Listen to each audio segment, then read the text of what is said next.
ठाणे जिल्ह्यामध्ये भारतीय संविधानाची विटंबना एका माथेफिरूंनी केली होती। त्याच्या निषेधार्थ भीम अनुयांनी त्या ठिकाणी मोर्चा काढला होता। या मोर्चाला गालबोट काही समाजकंटकांनी लावले आणि त्या ठिकाणी जाळपोळ केली।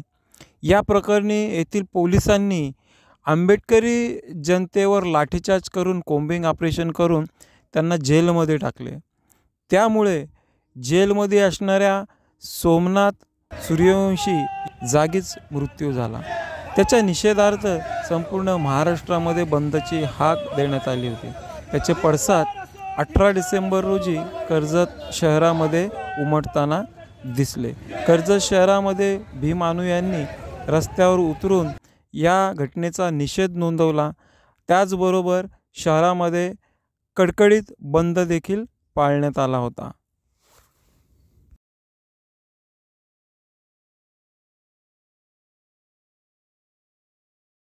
सर्वांना माहिती आहे की महाराष्ट्रामध्ये परभणीमध्ये भारतीय संविधान जे आहे त्या संविधान प्रतिमेचं अवमान झालेलं आहे आणि त्या अवमान झाल्यानंतर तिथल्या नागरिकांनी म्हणजे भीम सैनिकांनी त्या ठिकाणी परभणी शहर बंद ठेवलं, शांततेनं मोर्चाचं आयोजन केलं।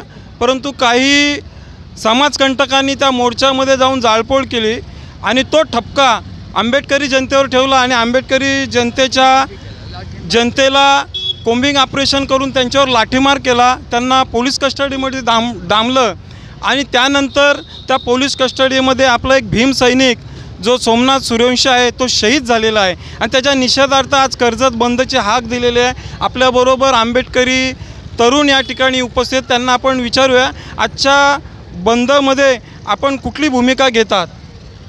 सर्व महापुरुषांना त्रिवार अभिवादन। आज कर्जत तालुक्याच्या वतीने समाजाच्या वतीने परभणीमध्ये झालेली घटना संविधानाची प्रतिमेची विटंबना आणि भीमसैनिक सोमनाथ सूर्यवंशी यांचं झालेलं निधन या घटनेचं पडसाद समग्र महाराष्ट्रामध्ये उमटलेले आहेत आणि तेच पडसाद आमच्या कर्जत तालुक्यामध्ये उमटलेले आहेत आणि समाजाच्या वतीने आम्ही या ठिकाणी बाजारपेठ बंद ठेवण्याचा प्रयत्न केलेला आहे आणि बाजारपेठनी देखील आम्हाला या ठिकाणी सहकार्य केलेलं आहे। मी या ठिकाणी प्रशासनाला शासनाला एक विनंती करतोय की ज्याप्रमाणे तुम्ही 5 डिसेंबरला भारतीय संविधानाची शपथ, 10 डिसेंबरला संविधानाच्या प्रतीचं विटंबना होते, आज 10 डिसेंबरला त्या ठिकाणी हिंदू महासंघाचा मोर्चा होता आणि त्यातलाच एक माणूस येतो आणि संविधानाची विटंबना करतोय, म्हणजे हे कुणाच्या सांगण्यावरनं चाललेलं आहे? याचा मास्टर माइंड कोण आहे? आणि सोमनाथ सूर्यवंशी हा वकील क्षेत्रातला विद्यार्थी होता आणि तो त्या ठिकाणी आंदोलन करण्यासाठी तिथले फुटेज काढण्यासाठी गेलेला, कारण का त्याला माहिती आहे का इथल्या भीमसैनिकांवर खोटे गुन्हे दाखल होतात आणि त्याला आतमध्ये घेऊन त्याला घरात घुसून मारून त्याला कस्टडीमध्ये इतकं बेदम मारलं का ह्या देशाचा तो काय गुन्हेगार आहे, काय आरोपी आहे, या प्रकारे त्याला मारहाण केली आणि तिथल्या निष्कर्षी पद्धतीने त्या पोलिसांनी त्याचा जीव घेतलेला आहे आणि तसं त्याचं रिपोर्टमध्ये आलेलं आहे। म्हणून परभणी पोलीसचा आम्ही निषेध करतो आणि तिथले जे SP आहेत ते SPंचं ताबडतोब निलंबन झालं पाहिजे आणि कलेक्टर साहेबांनी जी भूमिका तिथं घेतलेली आहे ती भूमिका आमच्या भीमसैनिकांच्या विरोधात घेतलेली आहे आणि तिथले काही खासदार असतील त्यांनी देखील ती भूमिका चुकीच्या पद्धतीने घेतलेली, कारण का आम्ही वारंवार तिथले अपडेट बघतो, एक व्हिडिओ आमच्या समोर येतो आहे, आमच्या भीमसैनिकाला आमच्या आया बहिणींना एवढं विचित्र पद्धतीने मारलं जातं आहे का जेणेकरून या देशातला ते काय आरोपी आहेत का, देशद्रोही आहेत का?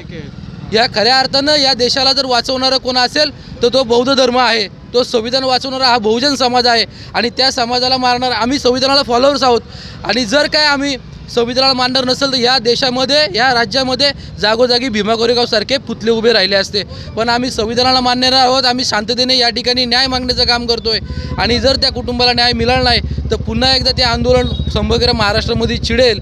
म्हणून तात्काळ शासनाने दखल घेऊन जे काय आरोपी असतील, जे काय याचा मागचा मास्टर माइंड कोण असेल ह्याच्यावर गुन्हा दाखल करून ॲट्रॉसिटी अंतर्गत त्यांना आरोपी करावं, अटक करावं आणि जे आमच्या लोकांची नासधूस झालेली आहे, घरं तोडण्यात आलेली आहे, जी काही तोडफोड झालेली आहे त्याची भरपाई करण्यात यावी।